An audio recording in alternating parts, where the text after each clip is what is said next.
Before we get into today's episode, we'd like to clarify something shared in our previous episode with Rick Sweep. We stated that to date, more than 100 genes have been identified that, when altered, can contribute to ALS. We worry this might have been presented in a misleading way, so for more context, the ALS Online Database, or ALSOD website, lists 152 genes and genetic variants that are connected to ALS. This may include some genes with variants that have been shown to be related to ALS, but the evidence is weak. The list includes information on all recorded genes in ALSOD, and the genes have been categorized. The categorization is subject to change based on new evidence and is a consensus which may be debatable among experts. Without further ado, let's get into today's episode with Shawn Penno. We hope you enjoy. This podcast is recorded and produced in the township of Tiny, Ontario, on the traditional lands of the Huron-Wendat Nation and the Anishinaabeg people. We want to thank the Indigenous people for their past and present stewardship of these lands and waterways, and look to their wisdom to guide us toward a future of harmony and good health for all beings that call Turtle Island home. I did not want to quit whatsoever. I'm going to hang on as long as possible. I want to enable you, to not disable you. Whatever mental, spiritual need they have, they're not alone. Welcome to Originals More Than ALS, the show where we highlight the lives and experiences of the ALS community to spread awareness, education, and hope. I am one of your hosts, Flynn Mason. And I'm the other host, Haley King. And today we're joined by Shawn Penno. Thank you for joining us, Shawn. Glad to be here. Joining us today is Shawn Penno. Shawn lives in North Okanagan, British Columbia, where he has worked as a care aide for 25 years, helping others in his community. When he was diagnosed in September 2023 with limb-onset ALS, Shawn made the conscious decision to continue for as long as possible the work that he loves and that means so much to him and his clients. Since his diagnosis, Shawn became involved with a patient-focused nonprofit organization called Everything ALS, where he volunteers as a pathfinder, providing support and mentorship to others affected by the disease. He has volunteered with ALS Action Canada and the Canadian Neuromuscular Disease Registry. Since graduating from the Canadian ALS Learning Institute in 2025, he has been very active in government advocacy and fundraising efforts for the ALS community. Shawn is amazing. He always shows up with a smile, a ton of encouragement for his fellow ALS community ambassadors, and a genuine love for the community. I'm just wondering if you can share with us kind of what the initial diagnosis looked like, specifically like what were the earliest signs that something was not quite right? Yeah, that's always the big... Yeah. How did it start? When did it start? And even still, I don't exactly know when it started. It's one of those things where I had trouble cutting my fingernails. Like, man, I can't squeeze very hard. That's weird. Oh, okay. Did I hurt something? Overdo it, blah, blah, blah. So I waited for, a month, maybe 2 months, and I had other things I wanted to go to the doctor for. So I thought, okay, well, let's approach this subject. And the doctor does the usual, carpal tunnel, tennis elbow. Does this hurt? Does that hurt? Yeah. And nothing was really obvious. A round of blood work revealed Shawn's B12 to be low. And this is relatively common amongst older adults, so Shawn was prescribed 1,000 micrograms of B12 daily and saw no changes in his symptoms after a month of following this regimen. At that point, he was referred to a physiatrist in Vernon, who specializes in managing conditions affecting the skeletal and nervous systems. Even she was quite mystified. You have this symptom, but not this blood biomarker, or vice versa, right? Okay. Just no two things are correlating well. Right. So her best guess was something called thoracic outlet syndrome. Okay. There's a nerve that goes through your collarbone into your arms that with poor posture, it starts to get pinched. Maybe that's the cause of my weakness. So she referred me to physiotherapy. Yeah. And posture type exercises, they were very helpful. I still do them today because I do have bad posture. And that really did help. But it wasn't the solution. Something was still wrong. So the same physiatrist referred me to get an EMG, which is where they poke needles in you. They measure how fast your nerves are traveling. And she did notice that I do have carpal tunnel syndrome in both hands. Okay. So maybe refer me to a surgeon. And he, that takes 2 months to get in, look at that. Well, that does seem true. We can try. Let's try a non-dominant hand first, my left hand, and see what happens. So I went through the carpal tunnel surgery. Of course, still nothing really was getting better. But during that time of recovery, the EMG person called me back saying, I've looked over your results. Something isn't right. Let's do it again. So we do it again. Yeah. And again, still something's wrong here. I'm going to refer you to a neurologist in Vancouver. Okay. And that was when the big aha came. Shawn's physiatrist didn't believe he had ALS, even denying the diagnosis when Shawn asked point blank if he might have the disease. He was then referred to a multiple sclerosis clinic, but after a month of radio silence, Shawn discovered the MS clinic had refused his referral, instead referring him to an ALS clinic in hopes of ruling out an ALS diagnosis. They did the whole rigmarole of the testing, 2 hours and more EMGs, and Mr. Penno, I'm sorry to tell you, you have ALS. And oh my God. My wife and I both carries. I work in community, she works in a facility. And being carries, we've taken care of ALS patients. So she sees them more at the end of life. Like, I try to keep them home as long as possible. Yes. But when they're no longer able to stay home, they go to a facility. I get them, then she gets them. She's seen the end of life, right? So she broke down completely, like, oh my God, I know what this looks like. Emotions were like way up here. Yeah. So my first symptom was like May 2022-ish.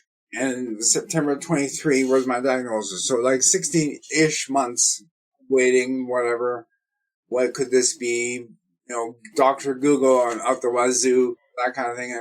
And to finally know what it was a relief. It was a curse, but a relief that now we know we know what to treat. Or at least how to go forward. It's not good when you don't know what's going on and you know something is wrong.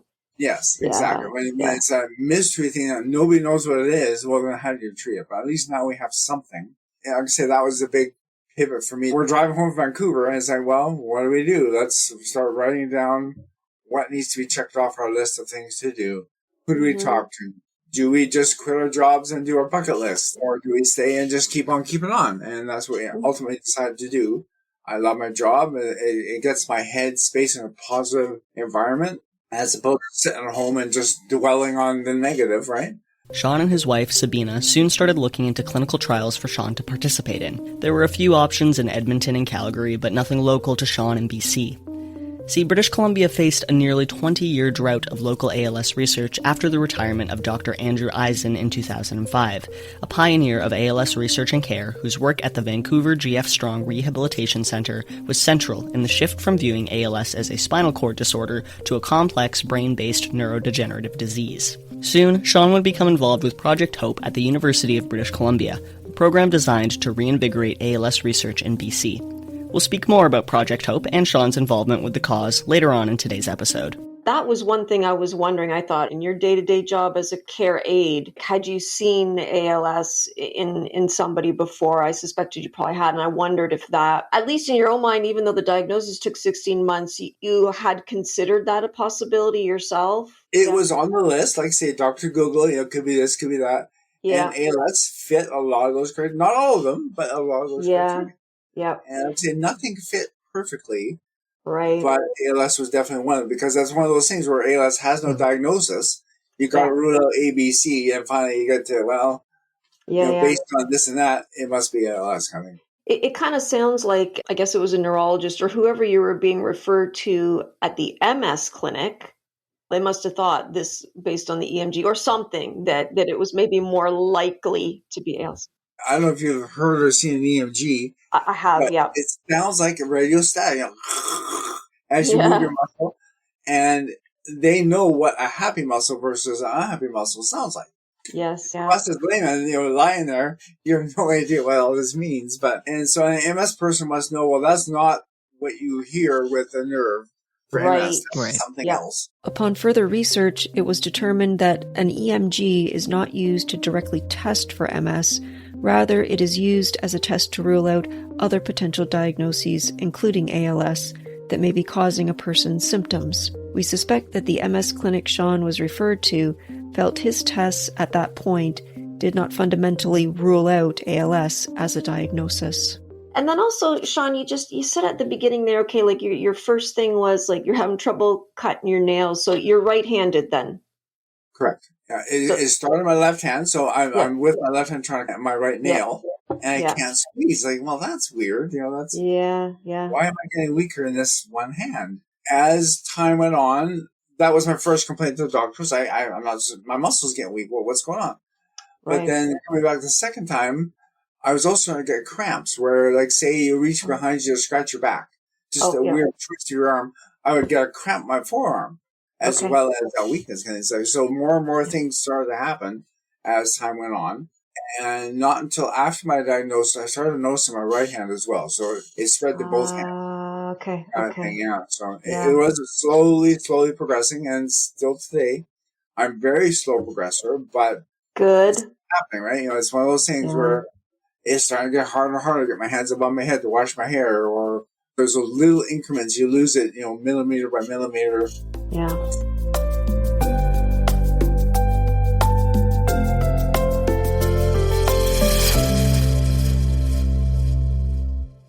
Shawn became involved with our podcast during an important transitional period in his life, and that's the shift from full-time work to semi-retirement. While Shawn is still part of the OHS committee and is doing some office work, our conversation with him happened exactly 1 week after his final official client care day. So I'm still doing a little bit of office work here and there. Yeah, good. But as for client care, I've been saying it put up to pasture, which my wife hates that phrase, but I'm just trying to move on to the next phase of my career. In a good way, it's giving me more advocacy, right? So I'm more available to do stuff like this and listen to more podcasts and bug government more and whatever the case may be, right? So which I think government needs to be bugged a lot. So anyway, Shawn, basically because your career, really the main part of it has officially come to an end at this point. So you really are literally at the very start of kind of this life transition or a turning point, just in terms of your work, right? So would you be willing to share with us a little bit of how that feels for you, and has the diagnosis of ALS given you a different perspective on accepting change? Very complex mix of emotions. A month ago, I did not want to quit whatsoever. I'm going to hang on as long as possible. They're going to have to kick me out before I stop working kind of attitude. Yeah. And I progressed to say that, I've been asked for more and more rest time, like time off between clients, or work 2 days, take a day off, work 2 days, and have a weekend. Now, the newest suggestion is work 1 day, take 1 day off. If they can find me a job, companies have what's called a duty to accommodate, that they have to find you work within your environment. I have a meeting at the end of the month to discuss, is there a job out there that I can do, but to keep me employed and keep me off of the insurance system? Because once you go to long-term disability, you're now an insurance company's problem kind of thing, right? They're paying you, not the company, right? So to adjust that in my mind has been a long wearing down process that, yes, I need the rest. I need to take care of myself. I've loved what I've done, but there comes a time when with the disease, you can't do it anymore. And I've accepted that. I've got to that point where I can do a little bit, but not enough to be productive on a full scale. I can do some clients, but not all clients. And that becomes a burden on scheduling. How do you pick and choose who to send Shawn to and not to send Shawn to, right? Yeah. So, I finally decided that, it's time. And my wife keeps reminding me that I've got this wide scope of things I'm involved in. Let's take out the heavy, tiring thing of work and concentrate on things that you can do, right? So instead of dwelling on what I can't do, let's dwell on what I can do. And that's always been my mantra. Do what you can while you can. Do what you can while you can is a mantra that has applied to Shawn's ALS journey from the very beginning. He'd always planned on building a wheelchair ramp onto his back deck for his in-laws, and an ALS diagnosis was the push he needed to take on that project as soon as possible. When I got home after my diagnosis, I built a wheelchair ramp. A beautiful, concrete pavers type ramp that curves around our pond.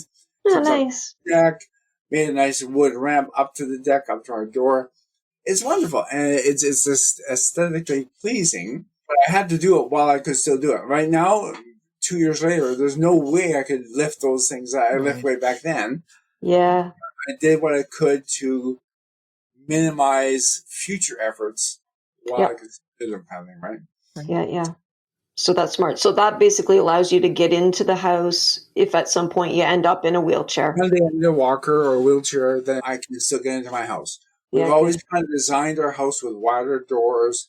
We have a walk-in shower, just in case.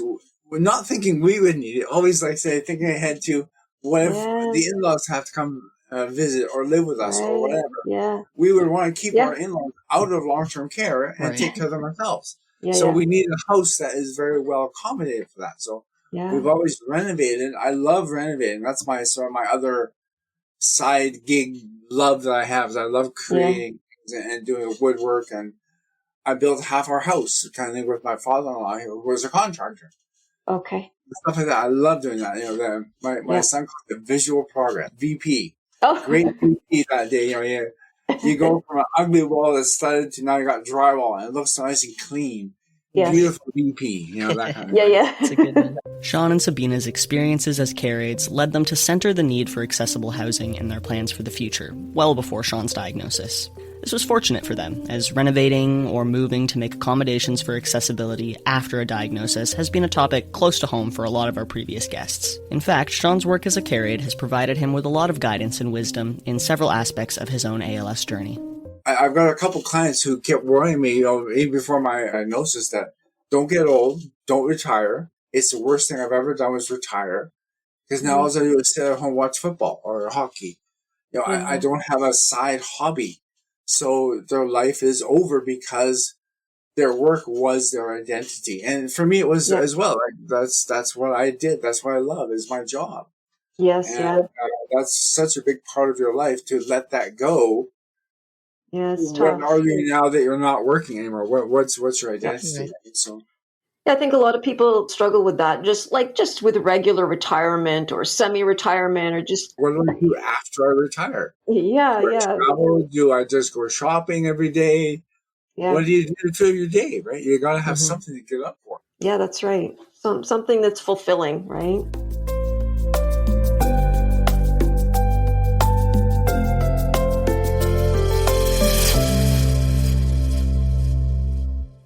I consider finding a fulfilling path in the face of life transitions to be a form of self-advocacy. Shawn, too, believes it is a crucial life skill and one that everyone should work to develop. Everyone needs it. Everyone has it in different degrees, but yeah, it's one of those things where it's very hard sometimes for some people to self-advocate. You know, they're too shy or they're not knowledgeable enough on whatever subject it is, and Yeah. it's so important that the only one who cares about you is you. Everybody's busy. Everyone's short-staffed. Whatever the excuse might be, if you want or need something, you got to get out there and do it, or ask, or you know. Like, you know, it's a skill that takes practice too, right? Is it something that you feel kind of came naturally to you, or did you have to really sort of hone that craft after your diagnosis? Yeah, it's been something I've been developing over years. Like I said, I've been a shop steward for years in OHS, so I've been advocating for other people.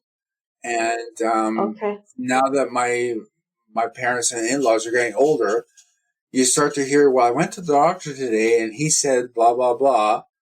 And they just take it at face value. You know, but us knowing more about healthcare, well, why didn't you ask for this? Why didn't you insist on that?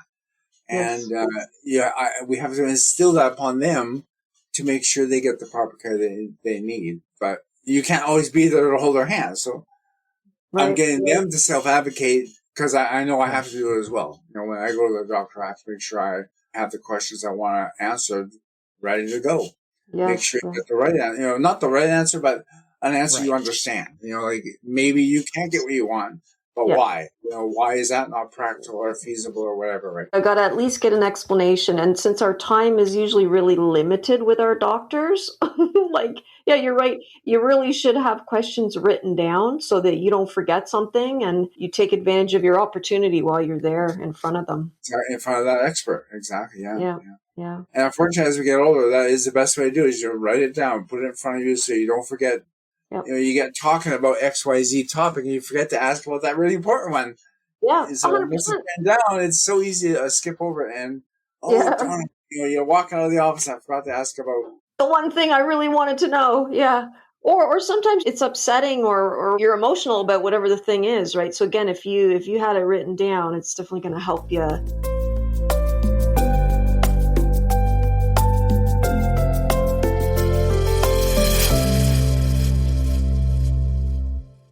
As part of the goal of continuing to advocate for himself and others, Shawn became involved with Everything ALS, a wonderful organization with a patient focus dedicated to the support of research and technological innovations in the journey to find a cure for ALS. Everything ALS offers, quote, an open data platform for direct engagement with patients, caregivers, researchers, and drug companies, end quote. I asked Shawn what is meant by an open data platform, and how does this format contribute to the organization's overall goal? It's a growing movement that we need to open up data to everyone who needs it. Like you've got everything else, is collecting this kind of data. Access ALS collecting that data. The CNDR is collecting that data. But we need to somehow cross-communicate that data to make a bigger pool. The more data, the better things like AI can look for clues, right? So it's an open data source that any clinician can get a hold of it by applying. Right. It's an open database. So they're more concentrating on stuff that's remote. How do you collect speech? How do you collect movement via sensors that you can do at home by yourself? Wearable technologies. There's speech study. You go online. There's an assistant you talk to, just like we're talking, and you repeat this sentence and that sentence. And over time, they have a longitudinal database of how your speech has progressed or degressed. They've got all this data that they're trying to create biomarkers. Biomarkers are biological measures that provide real-time information into processes in the body and a person's health status. Validated biomarkers that are specific to ALS are urgently needed to help clinicians diagnose ALS more accurately and to understand and track disease progression. In clinical trials, ALS biomarkers could greatly change how we measure an individual's response to potential treatments, ensure participant groups are balanced, and even predict who might respond to a treatment. Without the use of biomarkers in clinical trials, researchers cannot know for sure if the potential treatment changed anything in the body biologically or understand why a trial has failed. Their speech, as an example, they've actually applied to the FDA to make it an official biomarker in a trial, to look at your speech to see is it getting better or worse because of XY drug, as opposed to looking at neurofilament light or whatever those blood biomarkers are, right? So, yeah, they've got lots of good stuff coming. And, so they're trying to really share, and even with us as patients, I can look on my website, on my portal, to see what has my data done over the year I participated. Okay. And it actually gives me something I can take to my doctor and show, well, this is, my speech is staying steady, or my FRS has only gone down by 1 point in 6 months, or whatever the case may be. So they're sharing it with us, and they're sharing it with drug companies to say, well, we've got all these patients who are trial ready.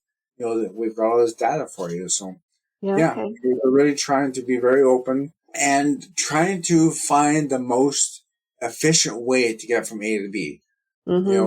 How can we change the rules or modify them to get to our answers quicker? So basically, like, this open data means, it's available, but it's not public. Yeah, so I have to apply. So it is open to anyone who wants to use it in a reasonable way. But it's not an open thing where I can just go in and look at all their data. No. Yeah, exactly. Okay, so that's good to kind of understand. That voice study that you're talking about, like, that was something actually that I contacted them about.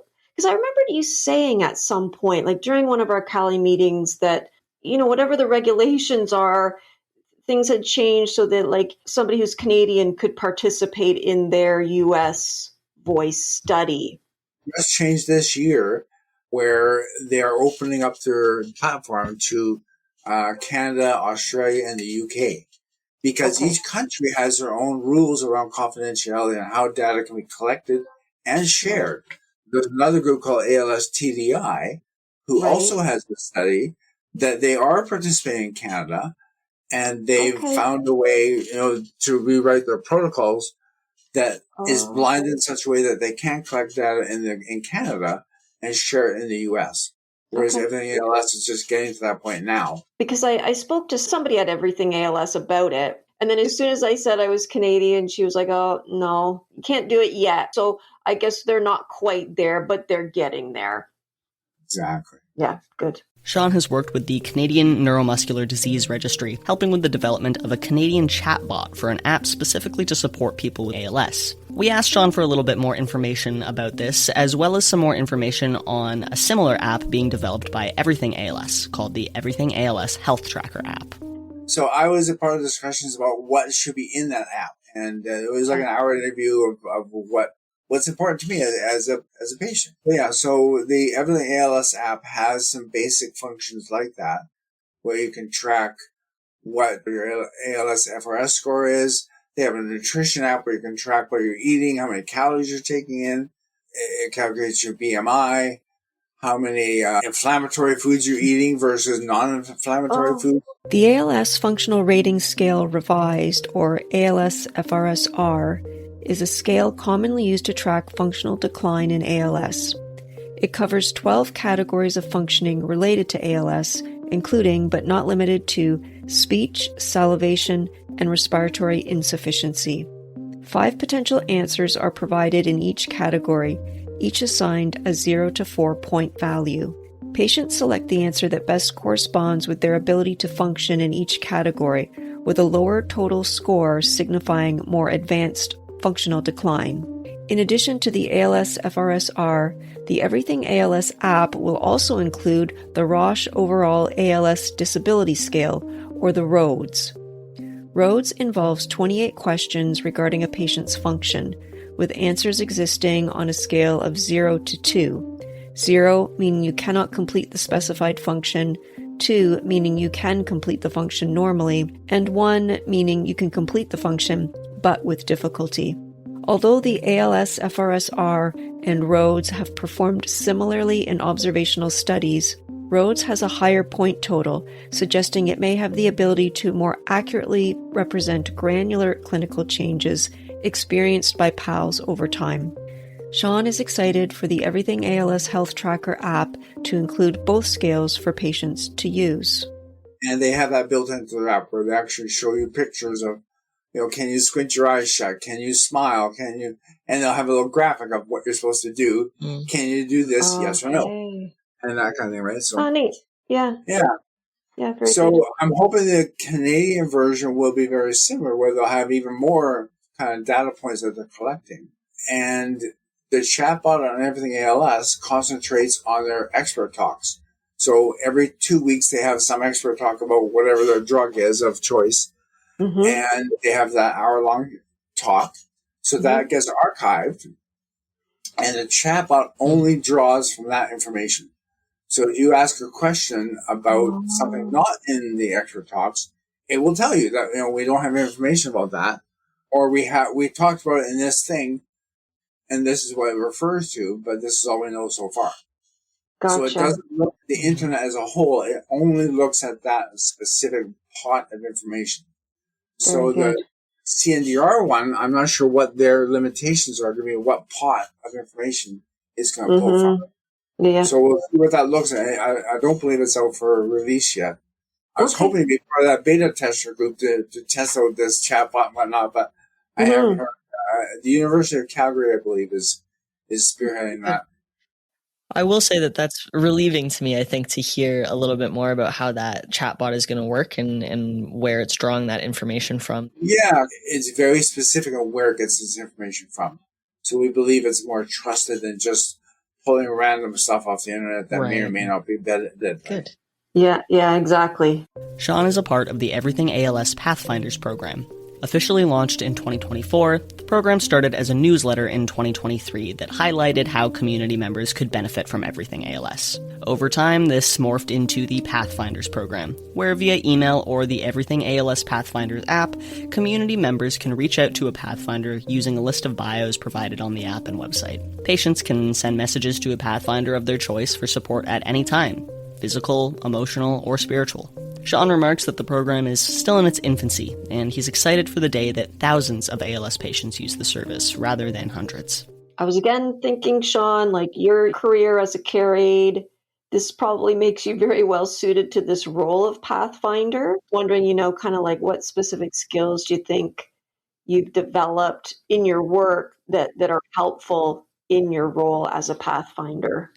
I have a lot of empathy for people's suffering, for whatever they're going through from my days as a carrier, right? So my motto back in the working days was that I want to enable you to do what you can do, not disable you. So some care aides tend to want to do everything. Let me help you with that shirt. Let me put yourself. Let me do. They're doing everything for them. Okay. Whereas I want them to do what they can, and I will just help with what they can't do. And that's a big area of respect, where you're respecting their needs. They have to keep putting their shirt on or putting their socks on best they can, because there may be days we can't come. If I can keep them doing what they can, they're going to stay in their home longer and be happier because they're in a space they love. Versus if I take away all those abilities and do everything for them, now I've disabled them, and they might go to long-term care even faster. That kind of attitude. So I've always sort of taken that forward in my life, and even as a patient now, I'm having trouble accepting that help because I want to keep doing it myself as long as I can, and driving my wife crazy that she sees me struggling. Let me help her with that. No, I want to do it. Give me a minute. I may look, I'm looking disabled. I don't look graceful, but I want to do it or try to do it, right? Before I ask for help. Yeah. Boy, your job's really is helping you out a lot. I mean, you've helped a lot of people over the years, but it's a benefit to you now as well. 25 years of really loving my job. Like when I first started, when I came out of school, I went into long-term care. That's where most of the jobs are. I liked it. It's the same kind of work, but it's also very, very busy. You're taking care of the same 8 patients. You're looking at the same 4 walls every day. There's always a bell going on that someone needs help. So you're cutting short this care so you get to that care. It's very busy. You've got to be very disciplined in time management. Right. One day I got headhunted by a community care nurse saying, we really need a male. There was all females at the time to do male bath. Some of the clients are getting a little handsy, and if you have a guy doing the bath, now they're not going to be handsy anymore. So that's kind of how I started, and it slowly built into a full-time job. And I really love the fact that you get half an hour, 45 minutes, or whatever it is, for that client, period. Right. Yes. So now you can just focus your attention on that one person, and then you get to go to your car. You get a second to sort of breathe. You drive to the next time. You get the fresh air. Yeah. And now you have time for that patient. You can leave that patient behind, compartmentalize. You're done. Now go to the next client. You give them all your attention. And I really found that satisfying. And being a small town, you start to see pictures on the walls of grandkids. Oh, I know that person or that person. Right. And you start to put that web of familiarity together, and you become part of their family. Yeah. Because you know their grandkids, or you've went to school with so-and-so. And I know hundreds of people in town just through my work. Yeah, exactly. And I would imagine being in long-term care, well, you're going to see the same people, I suppose, every day, but for briefer periods of time. You don't have as much time to talk to them versus if you're in their home and you've got that 30 or 45 minutes, whatever it is. So you kind of get to know people a little bit better. You must. It's through the Pathfinders program that Shawn continues to make these deep connections with his community. Everything ALS has identified 3 core missions for Pathfinders: physical empowerment, mental resilience, and spiritual support. Throughout Shawn's career, he has become very well versed in providing physical and mental support. But I wanted to know more about how the spiritual support piece plays out for these Pathfinders. These are all super important focuses, and physical empowerment, mental resilience, those are ones that we hear about a lot doing this podcast and speaking to people within the community. The spiritual support piece, I think, is something that we've heard less about, which I think is interesting because that's so entwined into the mortality of it all. How does that play out for you? It's funny because our spiritual advisor is McFinn Louvre with everything else, and he's kind of our pack leader. And he is very spiritual. His background is he used to be a priest or a monk. I can't remember exactly what denomination he practiced under, but very, very spiritual. It's very empowering to some, very turn-offish to others, if that makes sense. Yeah. But super nice guy, and he really tries to hone in on, it doesn't matter what nationality or whatever religion you are, we all have spiritual beings. We all have some sort of aura about us, or, I don't believe in any particular religion, but I feel I'm spiritual and that there is something bigger and better out there. We're all energy, right? How to connect to somebody on their wavelength, right? So if they're East Indian, they'll have certain practices, or if they're from Israel, they'll have certain traditions. If they're from North America, they'll have certain traditions, right? Mm-hmm. So to respect that person and to connect with them on their level is kind of, to me, that's the spiritual part of that, is that you're not alone. We're here to help you no matter who you are, no matter what you believe. We're here to be part of your journey. Whether you need, like say, physical help, you need help finding a proper commode, or if you need emotional help because you feel alone, or if you need spiritual help because you're wondering where the end of your journey is going to take you. We're all here to listen, to talk about it, and to be part of your journey. So one of our Pathfinders, Joe, came up with our motto that we're here to lead the way, but to reach back and help others coming behind us. We blaze a path, and we reach back to help others join us on that path. Nice. Okay, that kind of explains. So I was wondering about the term Pathfinder. So you just explained it. Yeah. I don't know if I had mentioned this to you before, Shawn, when we talked before, but that gentleman, McFinn, I mean, I've watched a few of the Everything ALS or expert talks, and they're really good. Like, I really like these, and he does there is something about him. So I'm not surprised that you say he was a priest or minister or something previously, right? Because there's something about his energy. And anyways, there was one where after the talk was done, he just sort of said to everybody, okay, say goodnight to whoever you want to. And then all these people, I don't know if you were on that call or not, but all these people on the call, I was just watching the recording. You do it every meeting. That's one of our rituals, is that we all say goodbye to each other, or pick out someone to say goodnight to. And I just love that. It was nice. It was just so nice. It was. It really, it was very uplifting. And I could see where maybe some folks would think that's a little too much for me, but I thought it was great. So, and clearly the people who were there were getting a big kick out of it. So, yeah, nice.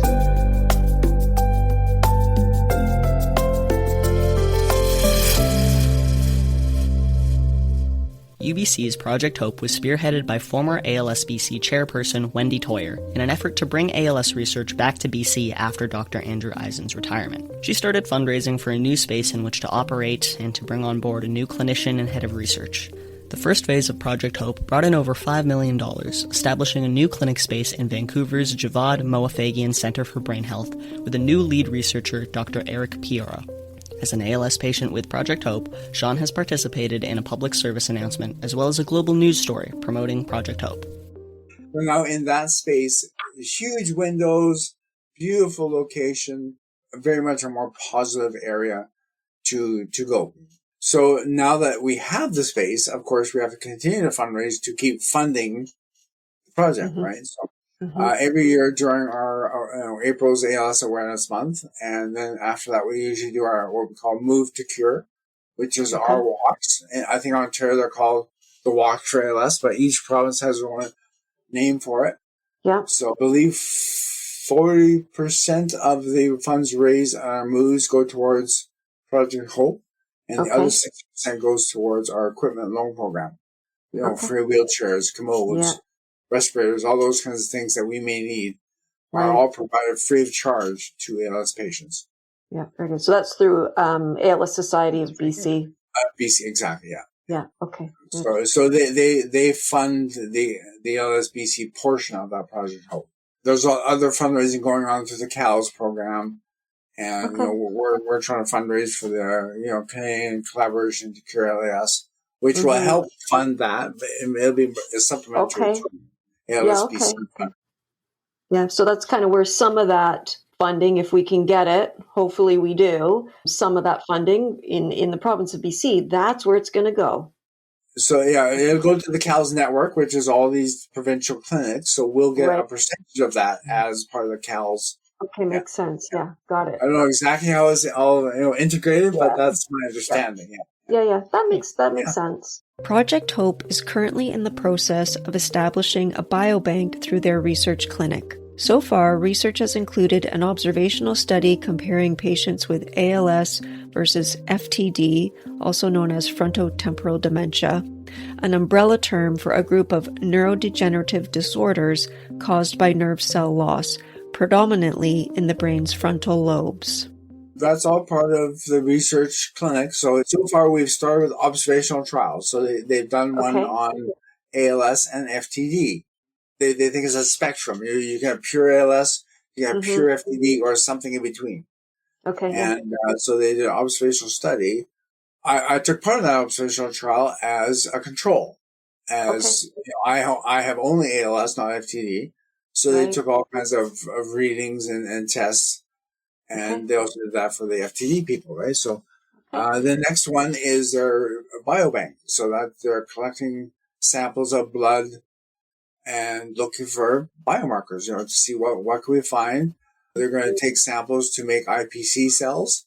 Induced pluripotent stem cells, or iPSCs, make it possible to create essentially any cell type in the body using any other as a starting point. In ALS, iPSCs provide the opportunity to take skin or blood cells from someone living with the disease and turn them into motor neurons and other relevant cell types. Researchers can then study human cells with the exact genetic makeup of the person donating them. Myself, I have what they call a variant of unknown susceptibility, where I do have a genetic marker, but it's not the one that is linked to ALS. I have one little spelling mistake, but they don't know, does it cause ALS or not? Is it just something harmless or not? Gotcha. So they're going to take my blood and turn it into a motor neuron to test my variant to see what they can find out. So there's all these little experiments they can do. And then they're actually going to move forward with interventional trials. We're actually going to do drug trials this coming spring. I haven't heard of an exact date yet, but they actually have 3 trials that they're applying for all the different paperwork they have to apply for to get those trials going in BC. So we'll have 3 of them this year. Yeah, that's awesome. Applying for. So things are finally unfolding. Like I say, it's been 3 to 5 years of work and looking and fundraising, and it's finally coming to fruition that real research is actually happening at ABC. Yeah, that's awesome. That's really good news. You can support Project Hope year-round via donations on their website. Fundraising efforts are particularly strong in the ALS Awareness Month, June, where BC cities organize their annual Move to Cure ALS events.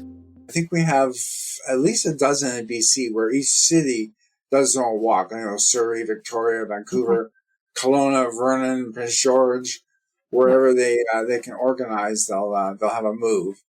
I understand I will be part of that program again this year. I haven't heard how or why, but there's meetings coming up at the end of the month that we'll find out more. Shawn may not know why he's being asked to have a hand in the Move to Cure program this year, but I do. Shawn is too humble to tell us that he actually ran the Vernon Move to Cure ALS last year, taking over the event for the first time since his diagnosis. The event featured a live band, silent auction prizes donated by local businesses, and over 50 walk attendees. The event raised over $6,200, nearly a third raised by Shawn's own team. It's no wonder they want him in a leadership role again this year.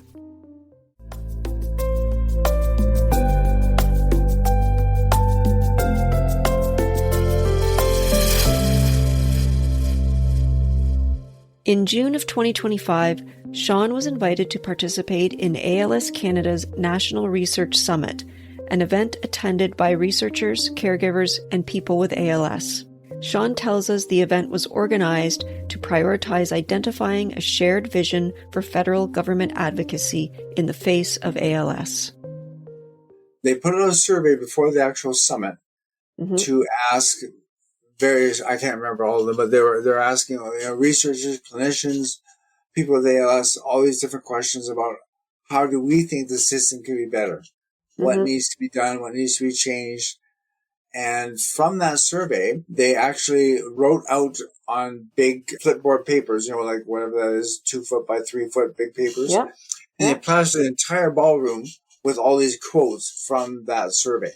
Okay. So when we all got there, like I said, there was about 100 of us, where there's a mix of people with ALS, people from the different provincial ALS, ALS BC and Alberta and whatnot, as well as researchers and clinicians. So we all had, there was a breakfast get together, first hour or whatever. So that gives you time to go around the room and read all these different responses. What are the ideas out there? What can change? What should be changed? And then when we got down to it, the basic question to the group was, if you were in an elevator with the federal minister of health and you had a chance to pitch, we need $50 million to do what?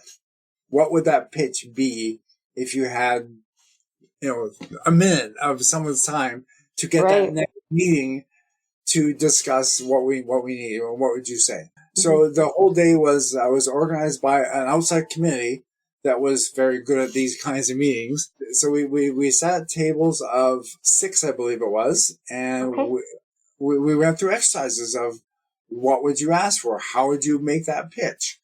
And it was a whole day of those kinds of exercises to get as much information out of as many different people as we could. And at the end, we had, I think, 8 different presentations of going on through all those exercises, make that pitch to the Minister of Health. It was really, really fun. It was quite the experiment. I don't know how ALS Canada narrowed down those hundreds of ideas into that one. Yeah. But they did, and it's absolutely true. What have we already done that's successful? Like, we already have the CALS program. We already have the CNDR. How do we make that better? And how do we build on that? Rather than trying to build a whole new system, let's take the 3 things we have that we do really well and make it bigger across Canada, so that anybody with ALS can contribute somehow, whether it's just from a survey to the CNDR because you live in the middle of nowhere, or because you're near a center and you can actually get to a clinic, you can actually become part of an actual research hub. Everyone has the opportunity to do something to help move the needle and try to find a road to that cure, whether it's in Canada or out of Canada. Hopefully it's us, but you never know, right? But we're open to that. And that's actually how I got invited. During one of our community ambassador meetings, I had asked Dave, I see that we're listed as a sponsor for, I think it's called Access ALS in the U.S., where they're trying to collect all this big data in the U.S. about all the patients with ALS, and we're listed as a sponsor. But we as Canadians cannot participate.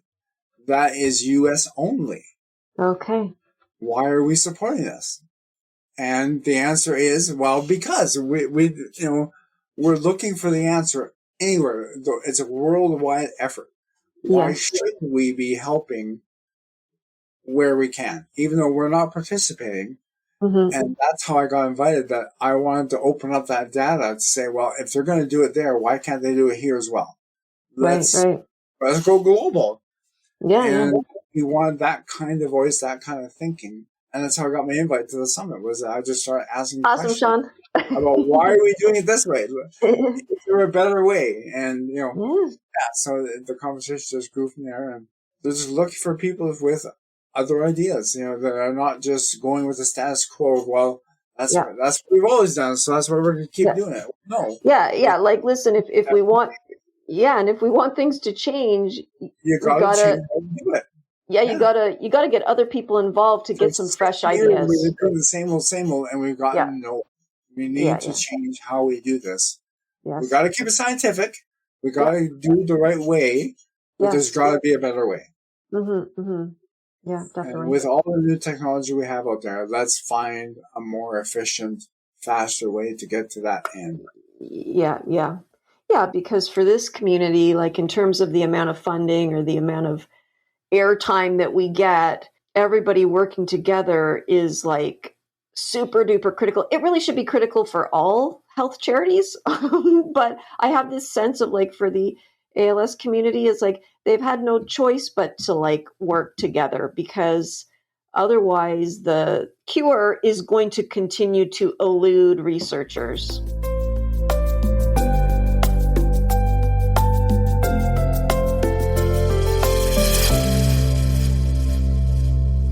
On October 1st and 2nd, 2025, Shawn joined a group of 47 delegates from the ALS community at Parliament Hill in Ottawa. The group advocated for the Canadian collaboration to cure ALS, asking for $50 million over 5 years. Delegates had a training session to help them prepare for their meetings with MPs. Shawn was not able to attend the official training session as he was in Montreal, where he is part of an ongoing ALS clinical trial.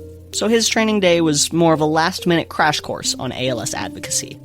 I got a crash course from Tammy Moore, the head of ALS Canada, about what was talked about the day before, and this is what we're going to do, and this is how we're going to do it. But my part of the conversation was, because what we did is we basically broke out into groups of 4, where there was one patient with ALS, one from an ALS society. For me, it was Tammy. We had a clinical researcher and a clinician. We had those 4 people, those 4 perspectives, and then we all got assigned to talk to a certain minister. So I got 2 of them, one from BC, from I believe Richmond, and one from Ontario. And we had certain appointments at a certain time. We had half an hour, and we basically sat down at the beginning of the day and say, okay, what's our speech going to be? Shawn, you're going to talk about your journey with ALS, how you got to where you are. Tammy, you're going to talk about ALS Canada and how we've got these programs already built. We just want to expand on them. And the clinical researchers are going to talk about their research and how they need more funding to have the proper equipment, blah, blah, blah. And so we got our speech together, basically, and we went and talked to our 2 ministers. And, it was very enlightening. It's the first time I've done it. Apparently it's the first time they've done it in a couple of years because of COVID, of course. They got sidetracked for that kind of thing. So I think we got quite the impression. We got lots of follow-up letters and endorsements after Hill Day. Like Elizabeth May from the Green Party was super supportive. Good, wrote a letter of recommendation that we really need to do this. Awesome. We had several Liberal caucus members who wanted more meetings, where they actually wanted to meet in their riding with someone in their riding who had ALS. And to really drive that point home that this is something we need. And that we have people in their ridings, obviously. We're all over the place, right? So it's one of those things where we're really trying to drive that point home. That this is going to be something critical for Canada to start to lead the way in research and to ultimately find that cure or be part of finding that cure.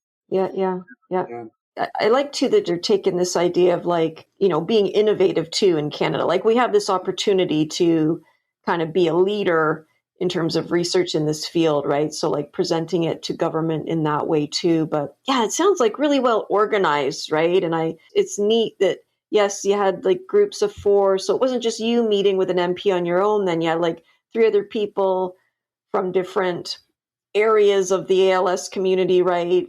It's great. And, we're trying to follow that up with more meetings. Like they want me to meet with my local MP here in the North Okanagan. And even though it's conservative in my writing, they can support it, but hopefully they won't shoot it down if it does come to fruition. That they can support that bill, and even though it's not them bringing it to the forefront, If my MP was a Liberal instead of a conservative, but they're all going to make a difference. So we're trying to chat it up with as many people as we can, so that when that next budget cycle comes around, we're part of that conversation. 10 million for 5 years. That's a drop in the bucket. It should be 500 million, but we got to start somewhere. And that's right. It's not big dollars when you consider the kinds of money being put into all these other projects. It isn't. It really isn't. And in fact, when I first read it, I thought it was $50 million a year for 5 years. And then when I reread it, I was like, okay, 50 million over 5 years. And I was like, dang, is that enough money? But you're right. Like, logically, we really could reasonably ask for more. But also, how can government say no to this ultimately, right? Like, I trust that the people at ALS Canada, like they know what they're doing, right? Like they know the best way to like try to get things moving forward, because we don't want to ask for $1 billion and then they just go, yeah, come on. Like, no, we're not doing that. It's baby steps. We got to find a way to get that into the conversation. So, because really, if you look at healthcare in general, if ALS and different motor neuron diseases are becoming more and more frequent, which they're projecting is going to be. Yes. We need to spend the money now to find that cure and that treatment so that later on we're not spending billions in care.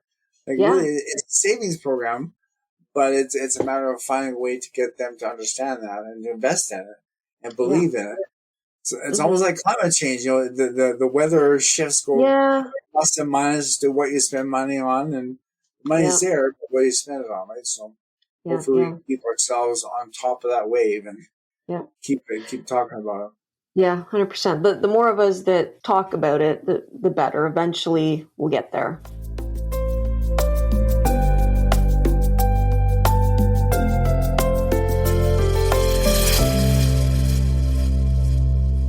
Shawn is working with fellow ALS Canada Community Ambassador Olivia D'Amici to partner with a local brewery in BC and bring the Ales for ALS program to Western Canada. Ales for ALS started back in 2013 in the US when the ALS Therapy Development Institute partnered with hops producers Yakima Chief Hops and Loftus Ranches. These brands agreed to donate hops to participating breweries so they could brew a unique blend dedicated to ALS awareness. $1 per can or $2 per 4-pack of cans is donated to ALS TDI. This program came to Canada last year when PAL's Louis Del Rey used his connections to develop a Canadian arm of the program in Ontario. Shawn hopes to do the same in BC. It's very new. He just started last year. I think there's 5 or 6 Ontario breweries doing it for Canada. Something like 10 or 20% goes to ALS Canada, and the rest goes to ALS TDI, which is a nonprofit research company. They specialize in the very early stages of research. What chemicals interact with what. They're not part of the phase 1, 2, 3 part of the trials. They're part of what drug will work to get to phase 1 kind of thing. Gotcha. Very researcher. Like the fundamental stuff. Very fundamental stuff, exactly. Yeah. So if they find a target, now they'll say, okay, out of these 100 medications, which one's the most effective at hitting that target kind of thing. Right. Okay, gotcha. Oh, that's interesting. It's super important work, but and again, it all takes money, and they're a nonprofit that doesn't, they're not being funded by the government per se. So I love the idea that, why not enjoy a beer and support a cause? But Louis really lucked out in a weird way where he found someone in the brewery industry that had ALS. Right. The daughter of Ron Keefe is a manager of Grant Brewery, but Ron has ALS. So they have an instant connection that, I'd love to, help out and donate, blah, blah, blah. Yeah. So they had a really good in to get certain breweries going. Yeah, get started. Ontario. So now I'm trying to be the Western arm to see, can we get something going out west? We've got tons of microbreweries out there that I'm sure would love to do it. But how do you get the foot in the door? That they've got people knock on their doors looking for money all the time too. So Ron has a connection with the BC Provincial Microbrewing Association. So I've approached them as a group. Can you spread the word? Because Ron is part of this. He knows these people. Yep. Can they put some leverage on the breweries to say, yes, we want to help? Yeah. Okay. I put the word out to them. And I put the word out to 2 microbreweries here in my North Okanagan area, which I haven't heard back yet from. So I'm still pushing that to see, make a visit here and there and, leave some information every time to see if we can get some traction. And Olivia has one in her area in Port Coquitlam, which is outside of Vancouver, that she believes would be a good fit because they do lots of charity work and they have all kinds of bands and functions and they're a very busy pub kind of thing. So, brewery / pub. Yep. So we're approaching them to see if they would be interested in contributing. So we're putting out the hooks, the lures out there to see if somebody's going to bite and help us with that project. But awesome. So far, no hard hits yet. But I'm pretty sure that now that I have more time to get out there and bang doors, I want to say yes. Yeah, somebody's going to say yes to your smiling face, Shawn. Exactly. Exactly. And And it's let not me, being there in person, like I said, rather than email, which is kind yes, of lackluster. I can try to make my case best I can, but yeah. Well, to listen, see it's, somebody and ask for that help, they're more. mhm. Yeah, I mean, like, let's face it, it's pretty easy to ignore an email, but it's not quite so easy to ignore somebody standing right in front of you.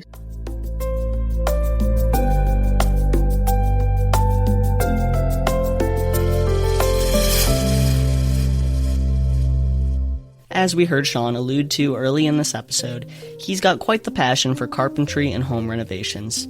This is something he's enjoyed doing with his wife and in-laws for years, but his approach to the passion has changed out of necessity since his diagnosis. My wife and I have been very active trying to build a retirement. So we've worked with my in-laws. My father-in-law is a contractor by trade. Mhm. So we, as a team, with the four of us, myself, my wife, and him and his wife, we would buy a house together, fix it up, and flip it. And we did that about 4 times as a family. And, each time make a bit more money kind of thing. So we were able to buy our own house to keep it rent, doing the renovations and upkeep on our own, I think, because we've got the skills. He's taught me everything I need to know about, plumbing and tile setting and framing a wall and, roofing and whatnot. Mm-hmm. And it's something I really love to do, like working with my hands and saying I built that kind of pride. And I've loved doing that forever. And to me, it's always been the designer, the color, the textures, that kind of thing, right? When I got diagnosed, like I said, I tried to do a few things, building a wheelchair ramp. We redid our deck with more ramps and we put some different decking on it, the kind that's got the plastic over top of it, so it's kind of a forever deck. So Okay, I won't have to do it again anytime soon, hopefully. Yep. And we've now had to transition as mine is upper limb, my hands and my arms are getting weaker. As of about 3 months ago, I can no longer squeeze hard enough to squeeze a drill or a saw, that trigger. Yeah. So I'm having to teach her how to do what I used to do because we love doing what we do, but we're also cheap. And I'd rather do it myself than pay someone hundreds of dollars to do something I know we can do ourselves. Yeah. Like I said, we have a rental house that we had somebody move out after 8 years of living there. But after 8 years of life, there's been a lot of damage. She's had a son growing up to the teenage years and was angry and punched a few holes in the wall, this and that. Anyway, so there was about 4 months worth of renovations that we had to do to get this thing up and rentable again. So I'm teaching my wife how to lay flooring, how to put carpets on stairs, how to put, cut and install trim and crown molding, and all these kinds of things. So I've helped when I can, holding the tape measure, instructing her how to do this or that, and she's been my hands kind of thing, right? So I'm still involved. I'm supervising, doing what I can where I can, but having to teach myself patience that now it's someone else doing the work, and I've got to do it on their time. Yeah, but I'm going to help out when I can, right? So. Yeah, that's good. Yeah, it's a bit of a dichotomy where you're used to doing it at a certain pace, certain order of steps, but now you're teaching somebody else who has their own ideas of what steps should be done. So yeah, it's been a journey, but we're getting there. We ended up selling another different rental we had, and our newest project is we're going to build a garage with a suite above it for my younger son because the rental we sold, he was living in the basement. So now he's living at home in our basement. So now we got to find a new space for him. So he'll have his own spot. Supervise the building of a garage and a suite in our driveway this spring. So always something to do. Good. Yeah, never a dull moment. Good. Yeah. For your wife, Sabina, then you're kind of the one in charge, and you're teaching her, telling her what to do. So how does she feel about that? We're still married. We're still together. Right on. Yeah. Do you have some system worked out where it's like, okay, Shawn, you get to boss me around right now, but then later I'm gonna boss you around for some other thing? Something like that. Yeah. Okay, we got a bit of understanding. There's definitely some emotions here and there where it's overwhelming, and we worked through it over the years, and we know how to work together. and we got to give each other grace here and there.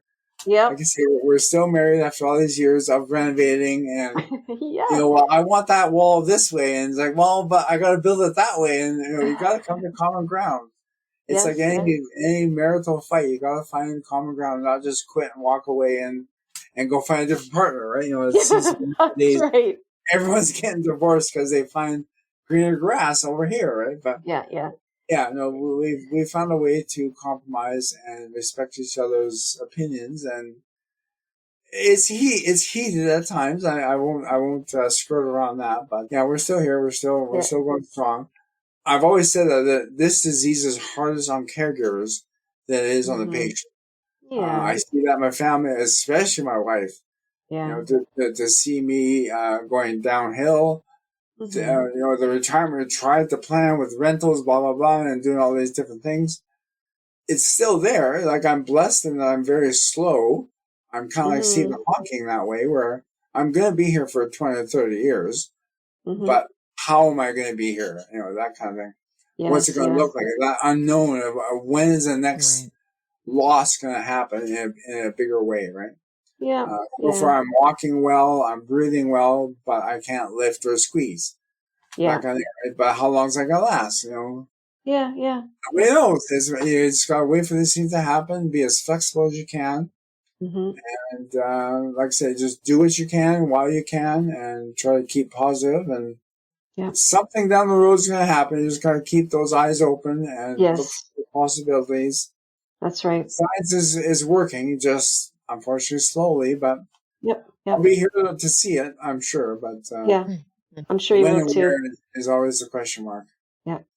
Yeah, and I think like with you and your wife, I mean, obviously you both really enjoy this, doing the renovations and carpentry, and so you must be having a ton of fun with it. And sometimes you're going to have disagreements, but no biggie there. So it's good. But having let go of that, being able to do it myself is hard, and for her to accept instruction, for her is hard. It was all kinds of fun. Oh gosh! Oh, of course, yeah.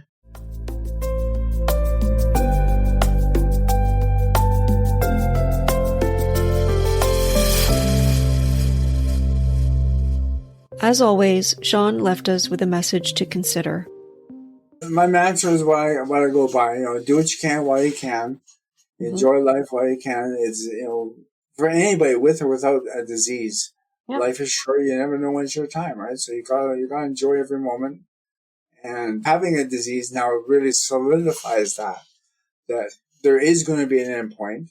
You gotta either accept it and move forward and live life, or you're going to accept it and go into misery, and it's going to take you faster, kind of thing, right? So I choose a positivity way, and the brain's a powerful thing, and there are things out there called reversals of ALS. There's been a handful, like 60-ish out of thousands, so it's not that many, but it has happened, and I'm aiming to be number 65, but we'll see what happens. Right on, Shawn. Yeah, you just got to keep moving forward, trying the best you can, and life will find a way.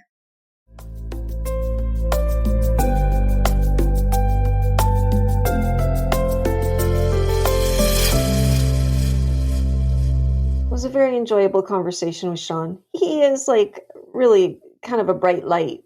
Yeah, he's very kind. He's a very kind demeanor, and he is a very positive person. I enjoyed hearing about Project Hope, learn a little bit more about everything ALS, because I really like that organization in terms of the talks that they have. And if you can't make it in person to the webinar, you can listen to them after the fact. So really good for learning more about the disease and where things are at. When he was talking about the ALS Society of Canada National Research Summit in June, and how they went about trying to get this one message to put forward to the federal government, right? Really innovative, definitely taking everybody into consideration. It was people with ALS, caregivers, researchers, clinicians, people from the different societies, from provincial ALS societies, ALS Canada, ALS Action Canada. So they had this broad representation from all these different groups and organizations that make up the ALS community. Right. Yeah, the way he described it, it did sound like kind of a powerful thing to be a part. Mm-hmm. Obviously, the Hill Day as a whole and going there as a group and speaking to MPs, that would be powerful. But the way he described, having all those messages from the surveys kind of pasted up on the wall, and I'm just sort of picturing all of these people walking in and seeing these messages that they probably really resonate with, even if they're not the ones who said it, right? It just, it feels like a very powerful moment. So I agree. I really enjoyed hearing about that as well. I also really liked that Shawn was able to clarify a little bit of the AI related stuff in regards to the Everything ALS Tracker app. It makes me feel a little bit better, right? You and I have had a couple of discussions before today about, my stances on AI, and as a media person, generative AI very much feels like a threat to me in many ways.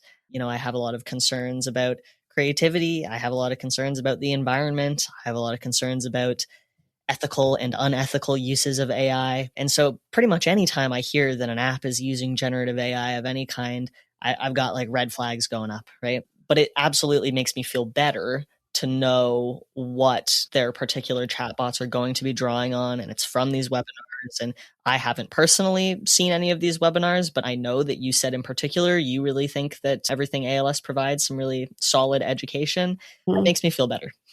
Yeah. Well, they're definitely like their expert talks. I mean, these are, again, clinicians and researchers that are in the field. So, they definitely know what they're talking about. And it's nice to hear about his passion for carpentry and building things. My dad, so your grandpa, your papa, he had that same passions. And it is special when you can build something with your own two hands, right? You can hold a lot of pride in that, and those pieces mean something, right? Much more than things that you've just gone out and bought, right? So, Even though it sounds like there's the occasional struggle having to adjust and be sort of coaching his wife Sabina a little bit and doing these projects now. I think that comes with any project, right? There's always stress and whatnot, but I think it's very much a testament to a strong relationship, and I'm sure it's very fulfilling to work through that stuff. And even if he's not building something with his own two hands, I feel like having your life partner help you with something like that is perhaps the next best thing. Yeah, agreed. That brings us to the end of today's episode of Originals More Than ALS. We'd like to extend a huge thank you to Shawn Penno for joining us and sharing his story. For a full list of resources mentioned and references used in the creation of this episode, such as information on how to get involved with Everything ALS and Project Hope, please check the episode description, where you'll find all the links you need. If you're enjoying Originals More Than ALS, please consider liking, commenting, sharing, rating, and following us on the podcast platform of your choosing. Not only do your comments help us improve the show, but these actions really help us to branch out of our immediate circles and recruit a broader audience to join us in the journey for a world without ALS. And if you'd like to share your story on the show, or suggest what you'd like to hear us talk about next, feel free to send us an email at originals.morethanals@gmail.com. Thank you so much for listening. Join us again next month, where we'll speak to another member of the ALS community about their experiences and the passions that make them more than ALS. Bye for now.